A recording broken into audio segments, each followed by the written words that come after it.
RDI, la radio de l'info, vous présente les rendez-vous de l'info.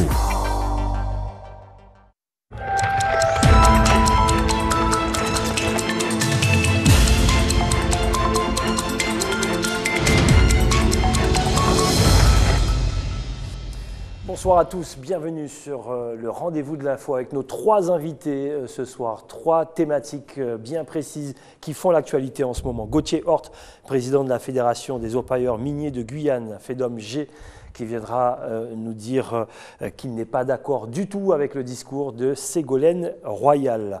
Dr Rui Avilia Wolf, spécialiste brésilien de l'ostréiculture en milieu amazonien. On va parler des huîtres, bien sûr, entre autres à Mancineri. Sont-elles comestibles? La réponse oui, on en mange depuis de nombreuses années. Est-ce qu'on peut les vendre? Ça, c'est encore autre chose. Ils font la même chose au Brésil. Pourquoi pas en Guyane? On en parle tout à l'heure. Frédéric Targe, coordinateur de Maya Guyane, protéger l'autonomie des personnes âgées. On en parle également ce soir pour notre débat. Voilà, ça se passe comme ça pour le rendez-vous de l'info avec Vanessa et Théanie. Bonsoir les filles, comment ça va? Vous avez passé un bon long week-end, vous n'étiez pas là lundi?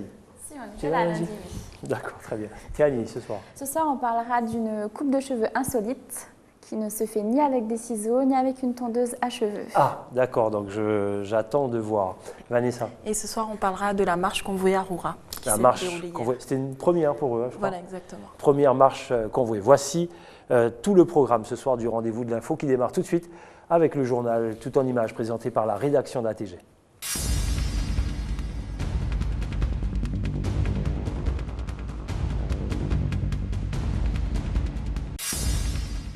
La mairie de Mancineri souhaite industrialiser l'exploitation d'huîtres dans la commune. C'est dans ce cadre que ce matin, le producteur Rui Avilia Wolf a réalisé une intervention où il a présenté les différentes techniques utilisées au Brésil. Il a aussi exposé un rendu de sa visite aux mangroves de la commune pour expliquer quelles sont les possibilités de travailler ce secteur à Mancineri. On peut trouver sur les rochers, sur les mangroves, sur les arbres, et il y a des petits dessins. Et ça, c'est une indication de que les huîtres, elles marchent bien ici, elles peuvent vivre bien ici. Mais par contre, il faut faire des expérimentations pour savoir au niveau de toute l'année comment se comporte la salinité de l'eau, comment on peut faire la fixation des naissins sur les capteurs.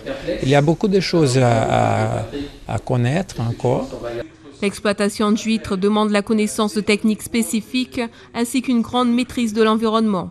Pour acquérir ces connaissances, des jeunes entrepreneurs guyanais ont réalisé une période de stage au Brésil. Et j'espère que par l'avenir, si on arrive à nous permettre de mettre en pratique tout ce qu'on a appris, je pense qu'on aura des choses assez merveilleuses. Je pense qu'il suffit qu'on nous donne la possibilité de pouvoir démontrer ce que vraiment on a appris et ce qu'on veut mettre en pratique. En partenariat avec Pôle emploi, un deuxième déplacement est prévu, cette fois-ci en direction de la métropole. Dans une semaine, faire en sorte que ces zones, que ces jeunes soient repris en compte dans le cadre d'un projet du PLI avec Pôle emploi, partent en France métropolitaine se former, reviennent ici, que dans le même temps la certification scientifique et technique se fasse, c'est ce que j'ai rappelé tout à l'heure, et monter, constituer la ferme pilote ostréicole de Mancineri-Tonnet-Grande pour la Guyane. L'environnement présent à Mancineri se rapproche de celui de Belém dans l'état de Pará au Brésil, ville où l'exploitation est très développée. Les espèces d'huîtres sont aussi similaires. L'objectif pour la commune de Mancineri est que la filière soit installée et productive dans les années à venir. À échéance de 2 ou 3 ans, il faut pouvoir, à l'issue de ce dispositif, ces groupes de travail, pouvoir dire, on commercialise dans les restaurants l'huître de Mancineri. Donc ça, c'est un objectif pas à 10 ans, mais plutôt à 2 ou 3 ans, en respectant toutes les étapes. Le point bloquant restera le schéma administratif français souvent très compliqué. La mairie étudie déjà les différentes demandes nécessaires pour exploiter les mangroves, une exploitation qui devra probablement répondre à plusieurs mesures environnementales. Passager depuis plus de 10 ans de la sonde spatiale européenne Rosetta, le petit robot Philae a réussi son atterrissage sur la comète Churyumov-Gerasimenko. Les opérations d'atterrissage ont duré toute la matinée. Elles ont été commandées depuis le Centre européen des opérations spatiales en Allemagne. Cet atterrissage réussi est un moment décisif dans l'histoire de la conquête spatiale qui doit maintenant permettre de recueillir des échantillons précieux du sol de la comète pour renseigner les scientifiques sur la composition et l'origine de la Terre. La mission a commencé il y a plus de 10 ans à Kourou à bord d'un vol Ariane. Philae, une prouesse technique qui se déroule à plus de 511 millions de kilomètres de la Terre. C'est une journée historique pour la conquête spatiale, mais également pour la connaissance de la création de la vie sur Terre. La petite sonde Philae a bien atterri sur la comète Churyumov. Une journée enfermée dans un bus, c'est ce qu'a vécu ce lundi Quentin, un enfant âgé de 3 ans. Cet élève scolarisé à l'école de Saint-Paul à Cacao se serait endormi sur une banquette à l'arrière du bus. Il restera à l'intérieur du véhicule fermé à clé de 7h30 à 16h en plein soleil. Le chauffeur qui effectuait la liaison Matoury-Cacao n'aurait vraisemblablement pas vérifié que tous les enfants soient bien descendus. C'est l'institutrice de l'élève qui l'a découvert le soir à la fin des cours. L'enfant déshydraté a été transporté dans un état grave aux urgences de l'hôpital de Cayenne où il a été placé en observation. Ses parents devraient déposer une plainte contre le chauffeur de bus et la CACL. Guyane Écologie Les Verts a fait sa rentrée politique ce matin. Le parti s'est exprimé sur les grands thèmes d'actualité, notamment sur l'humation. Les écologistes y sont farouchement opposés au motif que la toxicité du produit est multipliée par 60 dès lors qu'il rentre en contact avec l'eau du chlore. Les écologistes se disent favorables au projet du parc national Ako. Est quand même une savane inondable, une zone remarquable où la pluviométrie est la plus importante de Guyane et où on a un écosystème exceptionnel. Alors maintenant, la FEDOMG veut bien évidemment retourner l'ensemble du sol et sous-sol de la Guyane pour chercher de l'or, mais à un moment, il faudra faire des choix.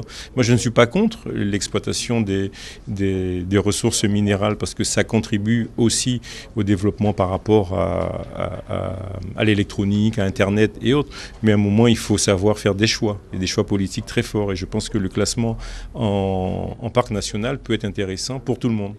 Le parti a annoncé sa candidature pour les élections à la collectivité unique de 2015 avec pour tête de liste José Gaillou. Nous voulons proposer une autre orientation politique et nous voulons démontrer qu'on peut faire de la politique autrement, on peut créer de l'emploi autrement par rapport à ce que j'ai dit tout à l'heure, on peut faire du développement économique autrement, il faut dépasser les paradigmes qu'on nous impose aujourd'hui vus de l'Occident et de l'Europe. Nous sommes un territoire amazonien, je pense qu'il y a d'autres réponses. Et la politique autrement, c'est aussi rassembler le plus grand nombre. Donc quand on dit liste d'ouverture, c'est pas juste un 20 mots pour essayer de récupérer 2 ou 3 personnalités qui peuvent rapporter des voix, mais bien associer la société civile à un projet pour les 20-30 prochaines années. Le parti s'est exprimé sur la situation sanitaire du département, en rappelant le manque de médecins spécialistes, le manque d'équipements dans les dispensaires des communes de l'intérieur et surtout que les Guyanais ne sont pas égaux pour des soins et la prise en charge de leurs besoins. Ce matin, une convention a été signée entre la préfecture de la région Guyane, la direction des finances publiques et le commandement de la gendarmerie. Dans l'objectif d'une recherche de reconnaissance de l'Ouest guyanais, cette convention a pour objet la simplification des procédures permettant d'améliorer la vie quotidienne des habitants du Haut-Maroni dans le domaine de la vente des timbres fiscaux. Alors nous avons souhaité à travers cette convention être au plus près des populations du fleuve, notamment du territoire de la CCOG et des communes de l'intérieur de ce territoire, afin d'améliorer la qualité du service public rendu aux usagers, un service de proximité organisé avec les collectivités locales et la sous-préfecture, des missions qui vont permettre de vendre du timbre parce que ça évite des déplacements sur Saint-Laurent-du-Maroni, qui est le point d'entrée pour les débits du timbre, et également évoquer avec d'autres administrations, d'autres services déconcentrés de l'État, des problématiques qui touchent à la relation entre les populations et l'État. Des missions bimestrielles seront organisées sur les communes du fleuve Maroni. Une action qui permet de répondre à la demande exponentielle de timbres fiscaux, un service de proximité permettant de compenser un accès à Internet limité et aux procédures dématérialisées. C'est une opération qui est nécessaire parce qu'en fait, on s'aperçoit qu'il y a une forte demande, la population augmente rapidement, et le seul point de vente officiel des timbres fiscaux, il est situé à Saint-Laurent-du-Maroni. Donc ça posait des problèmes énormes pour les populations qui sont éloignées de Saint-Laurent-du-Maroni pour se procurer ces timbres fiscaux. Soit ils se déplaçaient, soit il y avait une personne tierce qui s'occupait de récupérer les timbres fiscaux et de les revendre, ce qui n'était pas obligatoirement une bonne chose. Dans l'avenir, il y aura effectivement le développement numérique et puis la possibilité peut-être, avec le développement de la population, de pouvoir se procurer des timbres fiscaux de manière différente. Mais pour l'instant, c'est véritablement quelque chose qui a été vécu, qui est vécu par la population comme très positif. La gendarmerie assurera la sécurité de l'acheminement et la distribution des timbres, même si cette démarche ne représente aujourd'hui qu'une goutte d'eau dans la mer de problèmes qu'il reste à régler afin que les communes du fleuve soient sur un pied d'égalité vis-à-vis de l'Est guyanais. C'est déjà aujourd'hui un premier pas. Hier, la commémoration de l'armistice a rassemblé des centaines de personnes à la place du Coq. Un événement d'autant plus important que cette année, c'est le centenaire de la Grande Guerre. En Guyane, de nombreux ouvrages ont été écrits sur l'implication des Guyanais dans ce conflit mondial. Combien étaient-ils? Comment étaient-ils mobilisés? Autant de réponses qui aujourd'hui peuvent être apportées. Il y a environ 1200 Guyanais qui sont partis à la guerre. Ils n'ont pas tous combattu parce que voilà, il y en avait qui étaient pas dans une forme extraordinaire et on les mettait plutôt dans les services annexes. Il y en a 257 qui sont morts à la guerre et il y en a beaucoup qui sont revenus très diminués ou malades. Parce que là-bas, ils ont dû supporter le froid auquel ils n'étaient pas habitués. Ils ont attrapé pas mal de maladies, surtout pulmonaires.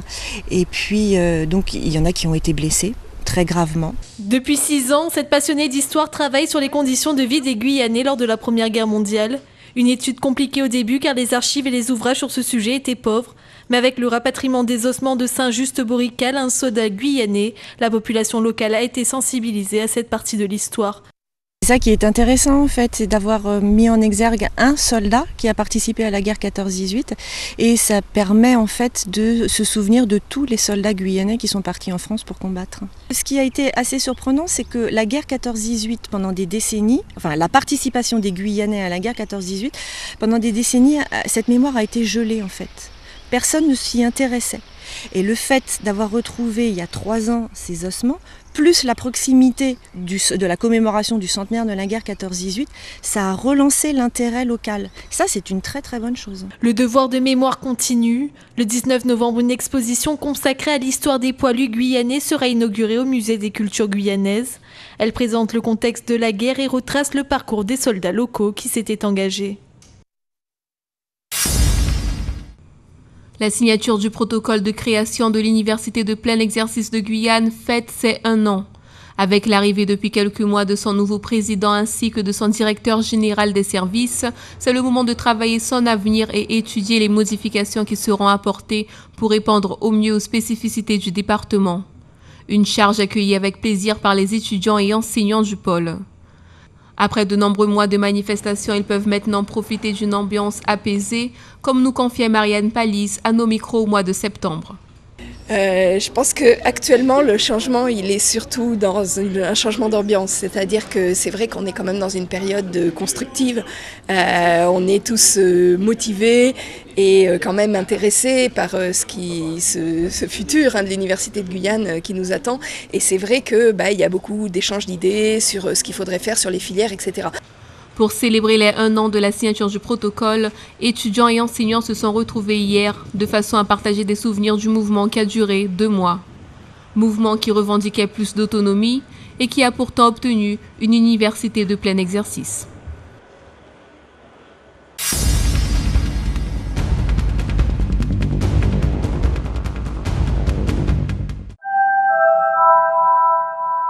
De retour sur le plateau du rendez-vous de l'info avec notre premier invité, Gauthier Hort. Bonsoir. Bonsoir. Bienvenue. Vous êtes président de la Fédération des opérateurs miniers de Guyane.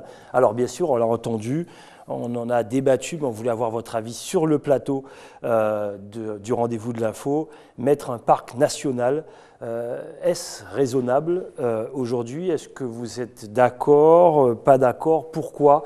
Bien sûr, c'était le discours de Ségolène Royal dernièrement. Qu'en pensez-vous? Pensons que ce n'est pas réaliste, ce n'est pas raisonnable de mettre un second parc national aujourd'hui en Guyane. Quand on voit la catastrophe du parc amazonien de Guyane, qui est une dépense d'argent... Dites-nous pourquoi c'est une catastrophe. Inouïe et qui surtout n'a pas répondu aux objectifs qui étaient annoncés. Le parc amazonien a été construit sur la base de 2 mensonges. Le premier était l'éradication de l'orpaillage illégal, au moins dans le territoire du parc. On a vu qu'au contraire, il y a une recrudescence depuis l'arrivée du parc amazonien de l'orpaillage illégal sur le territoire du parc. Et deuxièmement, le développement économique, le développement des populations, on voit qu'au final, le parc sert de cadre d'approche cadre d'approche à la biodiversité, à la molécule, et au final, on ne maîtrise pas encore ce qui peut se passer en aval. Donc, il n'y a pas vraiment de valorisation du territoire. Pour vous, c'est pillage en ce moment. Et clairement, disons-le clairement, le parc n'a répondu en rien aux attentes, et au contraire a rajouté de la confusion, parce que le parc national, comme son nom l'indique, José Gaillou dit que ce serait bon pour tout le monde, ce parc national. Bon, mais écoutez... Écologie des Verts.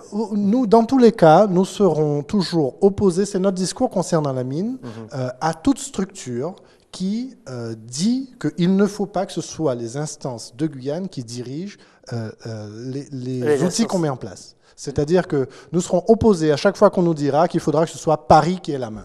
Ça, c'est clair. On ne peut pas refaire un parc national. Pour vous, mettre un parc national, c'est donner la main à Paris. Mais son nom l'indique.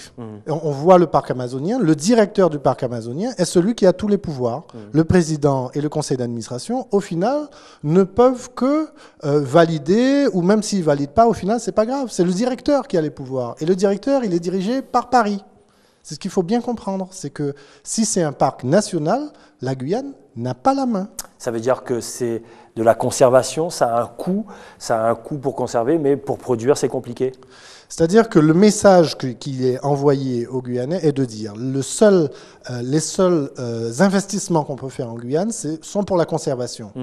Très bien la conservation. Et je dis même qu'il faut que les sociétés minières, si par exemple le projet IAMGOLD devait être accepté, sur la montagne de Caux, donc à proximité immédiate du. Donc oui, mais avec le projet. Eh bien, il faudrait même que la société IAMGOLD participe à la construction de cet espace de conservation. Mais ça, on est à l'aise pour le dire. Simplement, on ne peut pas dire qu'il faut tout préserver, et puis jamais on ne dit qu'il faut mettre en production. Ça, c'est pas raisonnable de la part d'un gouvernement. Et ça, vous le dites depuis un certain temps déjà. Vanessa. Pensez-vous que les deux projets peuvent cohabiter ? Mais oui, clairement, on peut avoir le projet IAMGOLD, et c'est ce que je dis, le projet IAMGOLD sur la montagne, et on peut avoir un projet de parc qui ne serait pas national sur la partie humide. C'est tout à fait possible, et je vais même jusqu'à dire qu'il faudrait que la société IAMGOLD, si son projet est accepté, participe, et que les opérateurs miniers en eux-mêmes, chaque fois qu'on nous sollicite, on participe, et on participe de façon constructive. Le maire de Roura est quand même pour. Hein. Non, mais par contre, sur la gouvernance, je ne suis pas sûr qu'il sera pour quand il verra vraiment la réalité. Maintenant qu'on a l'exemple du parc amazonien, c'est sûr qu'il y avait des espoirs à l'époque que le parc amazonien réponde. Et au final, on voit que ça a été une catastrophe. Par contre, il y a énormément d'argent qui a été investi et qui finalement, je suis désolé, mais il n'y a pas de retour. Alors, bien sûr, on peut revenir sur ce que disait José Gaillou, disant que la FEDOMG veut retourner la terre pour chercher de l'or partout. Vous savez, avec Guyane Écologie, on est rarement d'accord. Et c'est surtout eux qui sont rarement d'accord avec nous. Donc bon, ils ont leur vision des choses. En tout cas, nous avons une vision constructive du débat, qui est de dire on peut faire de tout. Pour simplement, une économie plus forte surtout. Hein. Il nous faut réussir à positionner toutes les activités, et il faut surtout valoriser. Si on a une biodiversité, sachez que nous sommes des défenseurs. Si nous, on a une biodiversité à valoriser, alors valorisons-la. Simplement, je ne comprends pas qu'on veuille absolument toujours valoriser la biodiversité en superposition avec des projets miniers. Très bien. Terni. Donc justement, en parlant de valorisation de la diversité, est-ce que vous seriez pour une ouverture d'un parc régional? Oui, ça ne nous pose pas. D'ailleurs, la réserve naturelle, il existe déjà une réserve. Elle est gérée par le parc naturel régional. Nous, ça ne nous choque pas. Encore une fois, le plus gros problème, c'est que nous disions nous-mêmes, il faut que ce soit Paris qui ait la main. Ça, c'est quelque chose, on en souffre dans les mines et on voit à quel point c'est pénalisant. Ce n'est plus possible de fonctionner comme ça. Gauthier-Hort, il y avait une avancée sur IAMGOLD notamment et autres. On a entendu parler de services publics de l'industrie de l'or. Société publique minière. Voilà. Ça veut dire que ce petit discours-là, qui a l'air de rien de Ségolène Royal, ça fait reculer encore tous ces projets-là? Alors, vous savez, j'entends souvent dire oui, mais il faut que ce soit l'État parce que ce sera plus stable, plus solide, alors que c'est tout le contraire. Les gouvernements changent beaucoup plus souvent que les élus. Et là, vous savez qu'il y a eu un remaniement ministériel, et depuis le départ de M. Montebourg, nous ne connaissons pas la position du nouveau ministre. Et donc, changement de gouvernement, changement de ministre. Donc, nous ne savons pas pour le moment quelle est l'opinion de ce ministre. Et donc, pour le moment, je dis bien pour le moment, tout est suspendu. Gauthier, dernière question, pour que les jeunes téléspectateurs puissent bien comprendre. Demain, un projet minier, projet d'IAM Gold, qui se met véritablement en place. Tout le monde est d'accord. Les retombées pour le pays, c'est quoi? C'est premièrement, avant tout, de l'activité. C'est ensuite de l'emploi. Donc, création d'emplois. Et je finirai pour dire de la valeur ajoutée directe. Quand je dis direct, c'est le produit intérieur brut. Enfin, je veux dire, il est vraiment question de production.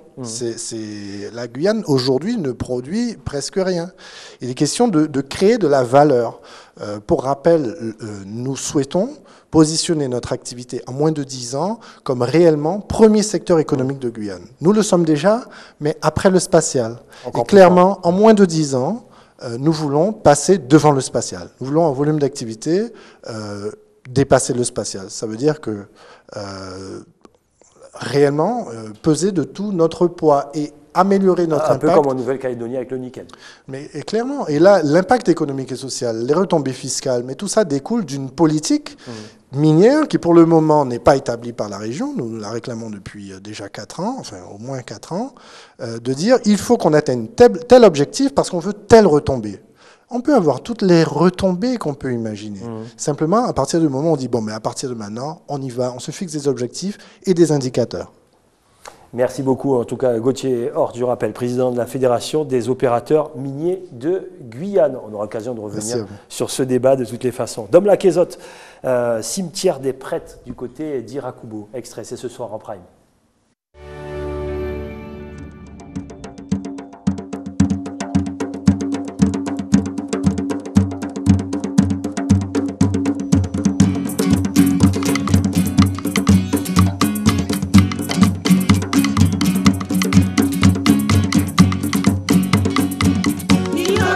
Salut, bienvenue sur ATG de Dom Laquezotte. Alors aujourd'hui, je vous emmène à Trou-Poisson, dans un lieu assez particulier parce qu'il s'agit du cimetière des Pères. Il faut savoir, dans les années 1700, il y a eu plus de 1000 prêtres qui ont été déportés en Guyane parce qu'ils ne voulaient pas obéir à l'église. Et ces prêtres-là étaient considérés comme des rebelles, donc ennemis de la France. Et beaucoup ont été pourchassés. Et à ça, il y a qui vient ici. Ces prêtres qui partaient les reconnaître comme étant... Alors parce que là, il a commencé à payer prêtres. On a commencé à donner à des prêtres de l'argent pour pouvoir travailler. Et ces prêtres ont dit non, ils travaillent de la piété et il n'y a pas les gains, au-dessus d'hier. Donc le président Tcheng a raison. Moi pas savais. À l'époque, tout le monde était à la foi, tout le monde était pas ça, mais moi pas savais. Et Jola nous arrivé ici à Jola, tu pourrais piécer Marbia et nous poser une question. Quand tout ça Marbia passé, tout ça a été des maps de valeur, enfin on pense qu'il y a des bêtes anciens, il y a des bêtes de valeur, tu pourrais piécer bêtes. Ça la meilleure fait, il bien fait, il bien représenté. Mais moi j'ai envie de savoir côté c'est Marbia passé, s'il y a un monde qui a allé qui moi pas dit ça mais caméraman là, monsieur a filmé, monsieur peut-être qu'a dit il parle de Tété Ouellet. C'est quoi Tété Ouellet? Tout ça, qui Tété Ouellet? À qui ça? Tété Ouellet, la réponse c'est ce soir, en prime à 20h. Dominique Nugent pour le Dom Laquezotte. Notre deuxième invité est avec nous, le docteur Rui Avilia Wolf. Comment allez-vous?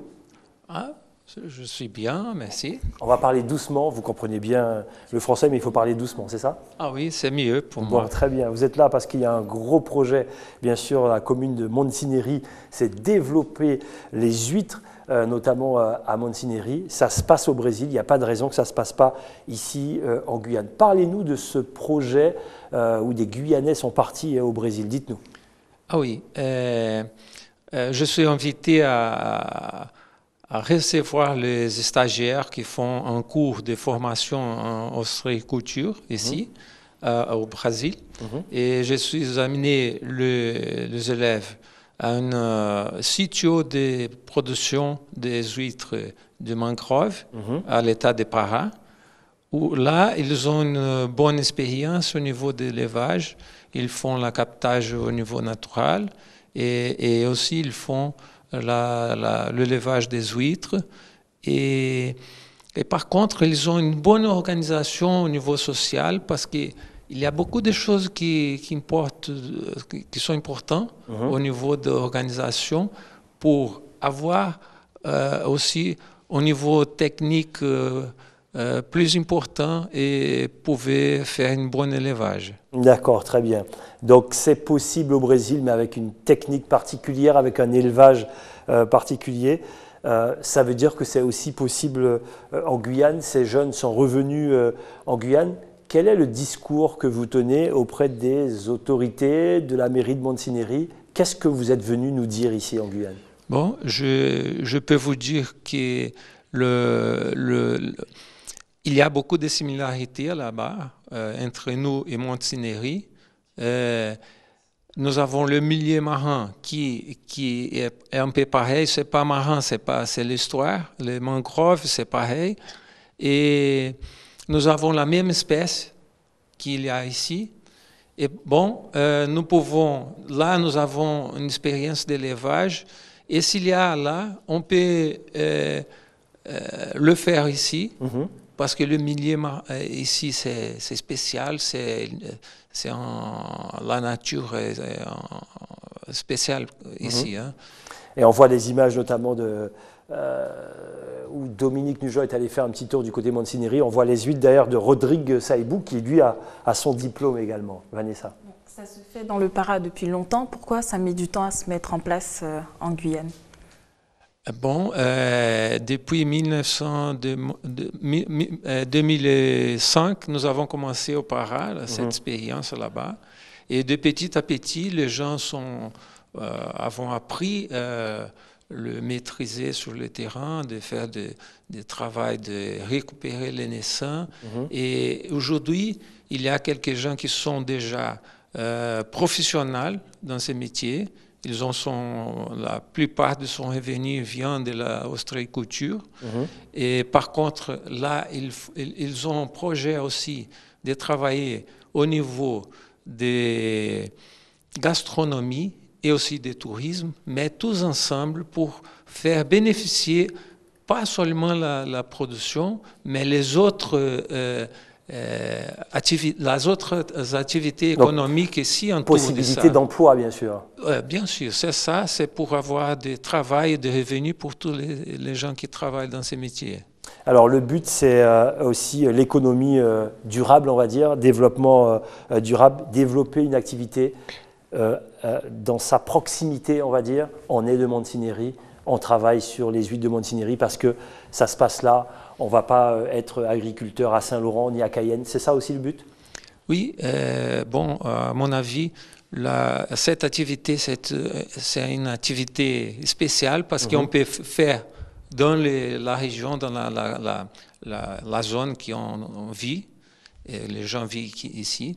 Et aussi, au niveau environnemental, il y a une chose importante à dire, c'est que quand on fait l'élevage, on diminue l'impact des extractions des gens qui font l'extraction. D'accord. Et sur le gisement naturel. Et bon, l'élevage, elle va capter les naissants et pas toucher sur les gisements naturels. Et ça, c'est important. Hein? Tout à fait, on est entièrement d'accord. Une question, dernière question, Dr Rui Avilia-Wolf. L'autorisation sanitaire, bien sûr, c'est la chose la plus importante. L'étape la plus importante, la certification. Où est-ce qu'on en est? On sait comment que ça se passe, notamment ici en Guyane. Ça sera quoi le combat pour gagner? Ça sera quoi justement le facteur pour gagner ce combat? Oui, la certification, c'est une chose que je crois importante. C'est la phase finale. Oui, oui, mais bien sûr, c'est la phase finale. Et pour arriver à la phase finale, il faut faire au début l'expérience d'élevage. Et ça, je pense que c'est important de penser. Il faut apprendre à produire.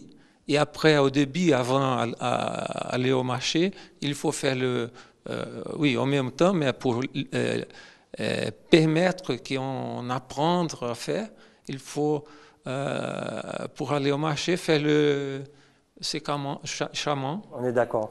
De trouver la réglementation au niveau sanitaire aussi. Sur quel facteur? C'est ma dernière question. Je sais qu'on dépasse un petit peu. Comment on peut dire qu'une huître, celle-là, elle est bonne, celle-là, elle n'est pas bonne? Bon, il faut, au niveau biologique des algues, il faut faire les examens. Ça, c'est nécessaire. Mais c'est pour mettre au marché. Mais au niveau des consommations, les gens, ils ont l'habitude. On en mange depuis tout le temps, hein, ici. Hein, oui, et il n'y a pas de problème, n'a pas eu de problème, on n'a pas d'avis de quelques problèmes au niveau de santé. Ça, c'est un élément important aussi. Bien sûr, mais comme l'État n'a pas donné son accord, on ne peut pas les vendre, c'est ça? Oui, mais il faut le faire.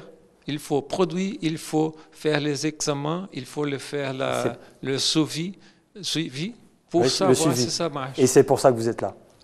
Un peu, oui. Merci beaucoup, en tout cas, d'être venu sur notre plateau pour nous expliquer tout ça, que le téléspectateur puisse avoir un éclaircissement là-dessus. Allez, sans plus tarder, merci beaucoup, à bientôt. Merci. Allez, on passe à la chronique de Vanessa. Vanessa, dès qu'il s'agit de faire un peu de sport, elle est partante. Cette fois, pas sous la barre des 200 kilos, mais un peu de marche, c'est ça? Voilà, un peu de marche à Roura. Alors, pour commencer, Gilles, savez-vous d'où vient le nom Roura? Ah, je ne me rappelle plus. Alors, c'est la déformation du mot Arua, qui fait référence à une ethnie amérindienne locale. Donc, voilà pour la petite histoire. Donc, je vous propose de découvrir Roura autrement par le biais de la marche convouée qui a eu lieu hier, mardi 11 novembre. Très bonne initiative du COSACRU, Comité des œuvres sociales des agents communaux de Roura. Le départ était donné à 7 h devant le centre socio-culturel. Regardez. Vous y étiez.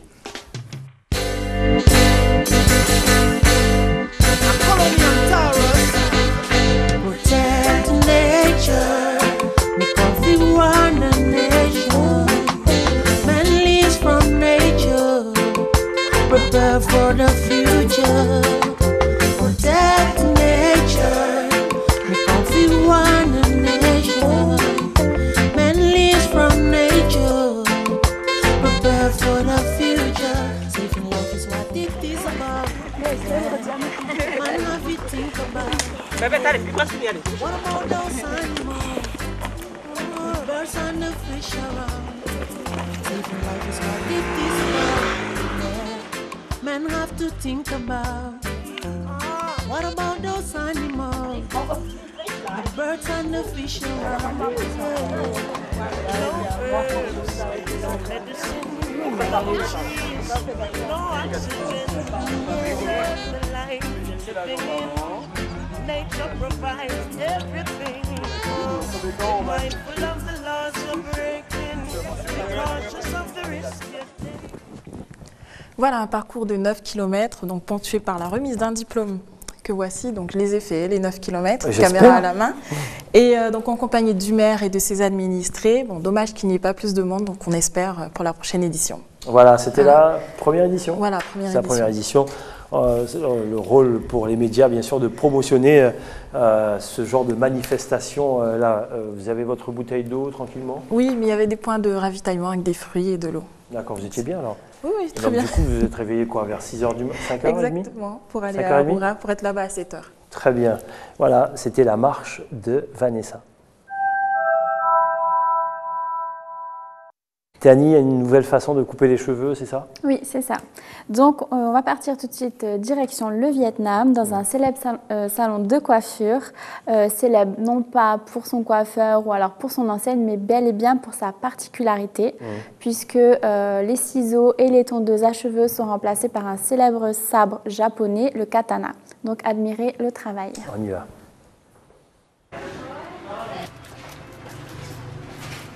Sơn cầm lên theo cái kiểu hàng Nhật Bản luôn rồi.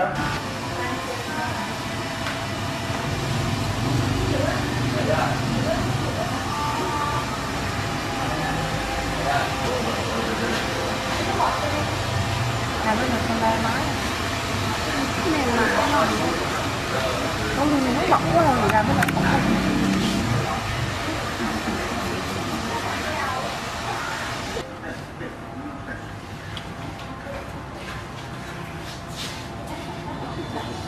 Kỹ thuật cắt bằng kiếm này thì anh là xác lập từ năm 2010. Anh là bộ biện tóc của Việt Nam và cắt tóc bằng kiếm Nhật. Trong một cuộc thi đó thì ban giám khảo bắt buộc không được cắt tóc bằng kéo và phải bắt cắt những dụng cụ khác hơn như dao cạo rau. J'allais vous demander combien de morts, combien de blessés, mais en fin de compte ça va, c'est soft. Oui, en fait ça paraît très dangereux, mais bon, il faut savoir que donc, ce coiffeur Ung a des années et des années d'entraînement dans la discipline. Il a commencé tout d'abord sur des perruques. Ensuite, il est passé donc au modèle humain, mais tout en restant sur les cheveux longs, puisqu'il avait un peu peur au début. Et puis bon, maintenant, après 3-4 ans, il est sur tout type de coiffure. Très bien. Le plus important, c'est que la coiffure soit bien. Oui, c'est que la coiffure soit bien. Au-delà du katana. Et que la modèle soit en confiance aussi. D'accord, exactement. Oui. Merci Théanie. Et notre troisième invité est avec nous ce soir, Frédéric Targe, bonsoir. Bonsoir. Vous êtes le coordinateur de Maya Guyane. On va parler bien sûr de l'autonomie de nos personnes âgées. Il faut protéger l'autonomie de nos personnes âgées. Juste avant, dites-nous ce que c'est Maya. Alors la Maya, c'est La Maya, c'est Maya Guyane. C'est un dispositif national financé par l'ARS et qui se déploie en Guyane depuis 2 ans, porté par l'association l'Ébène.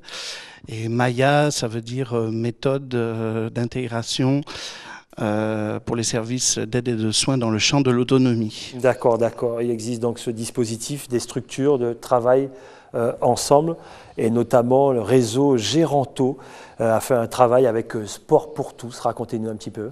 Alors, en effet, l'illustration de... On voit en image d'ailleurs. Ouais, l'illustration de ce qui s'est passé jeudi dernier à l'EHPAD d'Ébène. En effet, c'est le phénomène d'intégration au sein du territoire Maya où plusieurs partenaires décident de travailler ensemble. En l'occurrence, en effet, le réseau Géronto Alzheimer de Guyane qui a proposé des formations pour les professionnels et les aidants. Une formation, en l'occurrence, c'était sur... la protection de l'autonomie des personnes âgées. Et dans le cadre de cette formation, il y avait plusieurs modules, dont un qui traitait de l'activité physique. Donc du coup, l'association l'EHPAD d'Ébène, qui est également un partenaire à Maya, s'est proposé pour accueillir les stagiaires et leur proposer un terrain avec nos outils, notre matériel, notre infrastructure et nos résidents, évidemment, ceux qui ont bien voulu participer, parce qu'il n'était pas question de les obliger à participer à cette formation. Justement, c'est quoi les retours? Qu'est-ce qu'ils vous disent, justement, ces personnes âgées-là? Ça leur fait du bien, bien sûr. Il y a un but derrière tout ça, mais c'est quoi le retour? Ils sont complètement satisfaits. Tout l'intérêt et tout l'art des éducateurs et des professionnels, c'est justement de ne pas leur montrer les réels objectifs, puisque les réels objectifs, vous en doutez, c'est travailler sur le maintien, les postures, l'équilibre. Voilà, ce sont des choses qui ne sont pas très... surtout éviter les chutes, surtout à ces âges-là. Donc c'est pas forcément attrayant d'un premier abord pour les personnes âgées, mais les différents professionnels sont là pour rendre l'activité, j'allais dire, attrayante. Et en effet, les résidents sont tout à fait satisfaits. Donc vous proposez des formations pour les éducateurs et professionnels. Est-ce que vous proposez ou vous pouvez proposer des formations pour les proches et personnes âgées qui ne sont pas justement dans l'enceinte Ébène? Alors, je recontextualise. Sur cette action-là, c'est le réseau Géronto Alzheimer de Guyane qui a proposé cette formation. Cette formation, elle était ciblée pour les professionnels, mais le réseau Géronto propose d'autres formations, en effet, pour les aidants familiaux, pour les familles qui s'occupent de personnes malades à domicile. Donc il y a d'autres formations qui seront mises en place par le réseau Géronto et qui visent les aidants et les familles, oui, tout à fait. Cette expérience a eu des résultats inattendus, à savoir faire baisser le taux de gravataire. Comment est-ce possible ? Ah bon, vous savez déjà qu'on a baissé le taux de granataire. Vous faites des analyses rapides. Ça a été dit dans le France-Guyane. Oui, en effet. Sur du long terme, il y a des études qui montrent, en effet, tout à fait, qui montrent que plus il y a on agit sur l'activité physique longtemps, et plus on retarde le phénomène de grabbatisation pour ce type de personnes. Voilà. Quel est votre rôle en Guyane et vous travaillez sur quel chantier à venir? Alors en fait, moi j'ai plusieurs casquettes. Oui. Je suis effectivement pilote du dispositif Maya. Donc le dispositif Maya, c'est si vous voulez faire se rencontrer l'ensemble des professionnels qui travaillent sur le secteur. On a des concertations, on propose des outils communs, des actions communes. Donc ça, c'est l'illustration d'une action commune. Très bien. Ça, c'est une casquette. Et j'ai une autre casquette. Je suis responsable du PASA, pôle d'activité et de soins adaptés pour personnes atteintes de la maladie d'Alzheimer à l'association Leben. Donc c'est pour ça aussi que j'interviens. Je suis aussi intervenu pour accueillir cette action la dernière fois. Et ce qui est important de souligner, c'est que pour pérenniser un peu cette action et pour aller au-delà de l'établissement EHPAD, l'association Leben en son entier a décidé de se fédérer à la Fédération de sport pour tous. On salue Carole Zoli au passage. Voilà, tout à fait. Et tous ses amis. Voilà, donc l'association Leben va se fédérer pour pouvoir proposer ce type d'activité à l'EHPAD, mais pas que à l'EHPAD, à tous les établissements de l'association Leben, puisque nous avons aussi un soin infirmier à domicile, nous avons un service d'aide à domicile, nous avons une équipe mobile Alzheimer à domicile. Au-delà de l'établissement EHPAD, nous avons beaucoup de services et nous allons pérenniser ce type d'action. Et c'est bien de le dire, parce que je suis sûr que tout le monde n'était pas forcément au courant de tout ce que vous faites ici, notamment en Guyane. Merci en tout cas, Frédéric Targe. Merci de m'avoir invité. D'être venu sur notre plateau pour nous expliquer tout cela. On remercie tous nos invités, Gauthier Hort, le docteur Rui Avilia-Wolf et Frédéric Targe. Les filles, à demain. Surprise demain ou... Surprise. Livre? Oui, un petit livre. Un livre et demain? Atelier photographique. Exactement, voilà, c'est comme ça qu'on se dit au revoir. Demain, 3 invités encore sur le plateau du Rendez-vous de l'info. Allez, sans plus tarder, le journal de BFM. Bonne soirée, à demain, 19h.